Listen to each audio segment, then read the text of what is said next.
I know you wanted to really get into this with all this race director nonsense. I feel like we need to talk about it. I think it's disgusting. Mm-hmm. Just Yeah. So, I mean, man, right off the look, bat, I think it's. Go ahead. so just a quick overview. Yeah, Michael Masi has been replaced. Um, he has been offered another position within the FIA. I don't know if that position has been disclosed. No, it's But probably like he we're has gonna pay been, you just to do nothing because yeah, we don't want you to sue us for firing you. yeah, right. He's being replaced by two different people, which they will alternate being race Stupid. director. Yes.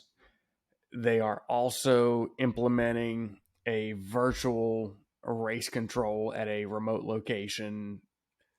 Assume it'll be, at FIA headquarters, wherever. Um, Newsflash: they already fucking do that with the stewards. Every race, every time somebody puts a wheel off the track, like mm-hmm. this is the most ridiculous way to try and appease Mercedes that I've ever seen. You know, Yeah. I mean, Well, it's and like, and dude, like, what look, are we doing with here? with Massey, you know, man, there was so much throughout last year, and he gets blamed for pretty much all of it when it comes to any of that because he's the race director. But when you think about it, I mean, hands down, that dude has the hardest job on a race weekend out of anybody. The Most of amount the of shit that gets pressure, complained about is from the stewards' issues, not Massey's right? throughout the Exactly. season. But not only does, no matter what decision he makes during a race or a weekend, quality, practice, whatever it might be, somebody's going to be pissed off and somebody's going to be bitching about it. So it doesn't matter what decision he makes, somebody's going to be unhappy. So he's constantly dealing with that. Not to mention, he was dealing with all the team principals in his ear, which they have changed now. Team principals do not have a direct line of communication with race control anymore. As they I don't should. know if no, they should not. I don't know if it's been outlined as to how they will contact. They will have a method of contacting and putting in whatever they want to say, but it's not a direct radio communication with race director, which needs to happen.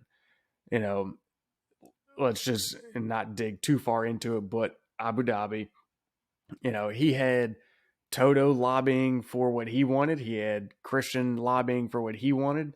And he's got a world of pressure on him from 50 different angles, Well, and God knows and how just many throughout the other whole people. year, God knows how many other people in that situation are trying to communicate with him from the track to tell him what's going on, what's happening, where Right. we're at.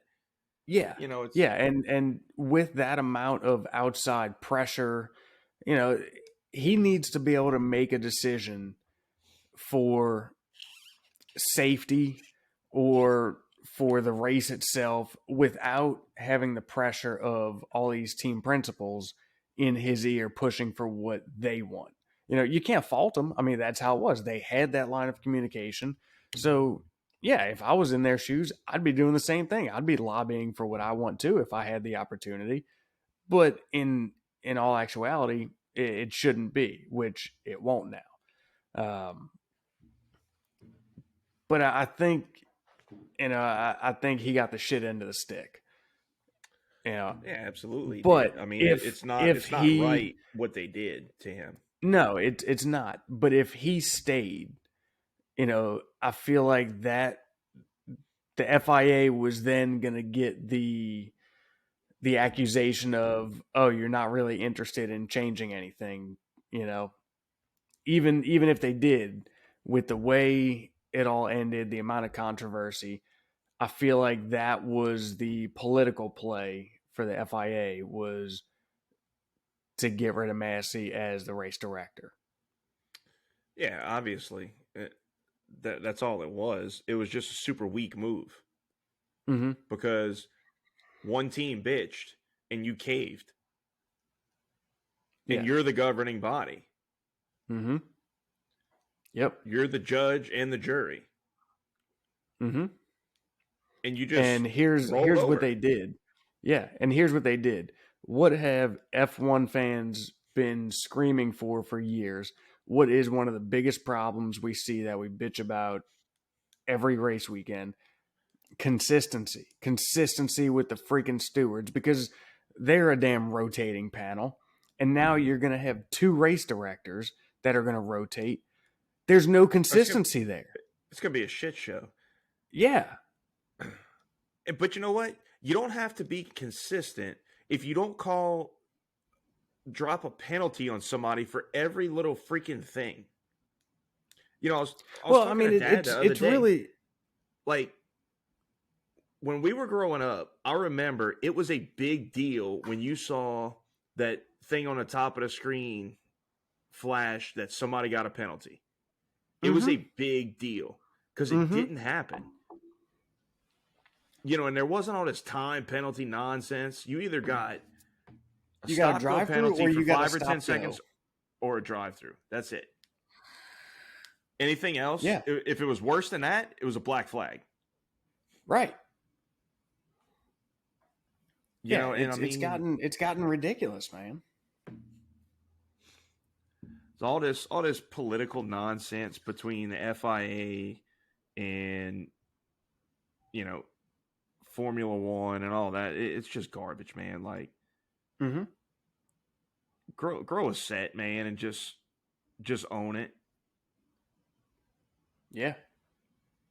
That'd be nice to see. Don't think we will, but